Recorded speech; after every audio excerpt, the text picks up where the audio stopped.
Hello, everybody. My name is Livia Alonzi, and today I'll be talking about the circular economy and the future we need regarding the labor industry.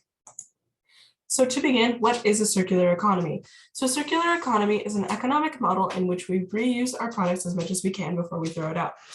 Society today currently supports a linear economic model, which means we extract our raw materials, we make our product, we use our product and then we throw it away, which is very wasteful and not good for the environment at all. However, in the circular economy, we extract our materials, we make our product, we use our product, but instead of throwing it away, we reuse our product as much as we can, or we make new products from the materials used to make the product in question. And we use it for many, many years. So it's as least wasteful as can be. So who would a circular economy impact the most? The labor industry, because the labor industry is currently the fuel for the linear economy. And also it was built to support it. So nearly all of our products come from the labor industry. To change it to support the circular economy, we'd have to change everything. We'd have to decrease the need for extraction jobs and increase the need for reprocessing and recycling jobs, such as reprocessing secondary coal, wood, and steel into new coal, wood, and steel. How would society switch to a circular economy? Through laws and sanctions. Countries and municipalities have the power to create laws and legislation and rules as to what happens in their country/municipality.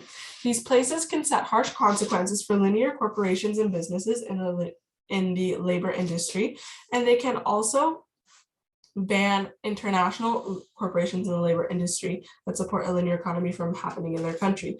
This would force these corporations and businesses to switch to the circular economy to be able to work in these areas.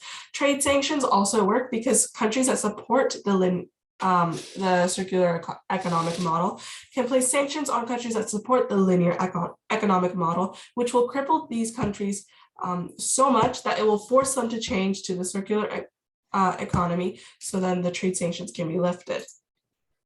The people are the power for change. So the governments are for the people, by the people, which means that if the people are educated on why the labor industry needs to be changed to the circular economic model and they petition the government enough, the governments will change. So it's the people that are the true instruments of change for this. It's so important to focus on the labor industry in a circular economy because the labor industry is the fuel for the linear economy right now. And we want to change the output to the circular economy. And to change the output, one must change the input, which means decreasing extractive jobs and increasing recircular jobs. It will also increase employment overall and reduce poverty, as according per a European Council study done in 2014, it concluded that jobs directly connected to the circular economy employs almost 3.9 million people. And this is just in Europe alone. This means that these people who were previously unemployed will now have jobs and a steady income, which will help them afford basic needs such as food, shelter, and water, and luxuries so they can thrive in society. The Renault Group is a great example of the good industry practices, as they created the Refactory, which refurbishes car parts and reuses them and creates them into new car parts, as the Renault Group is a car manufacturer. It's also good for business as well, as owners of older vehicles will have access to car parts, which they previously wouldn't have access to because they were so old. It's also good for the environment, as they are planning to hit net zero CO2 emissions by 2030. The Ellen MacArthur Foundation is a foundation that I can partner with in my ideas, as they are helping to promote and create a circular economy by creating evidence-based original research, partnering with governments, universities, NGOs, non-governmental organizations, and innovators, and helping to create effective policies. They can help me in my ideas. They can help educate the people and help provide governments with policies that they need to create a circular economy, especially in the labor industry.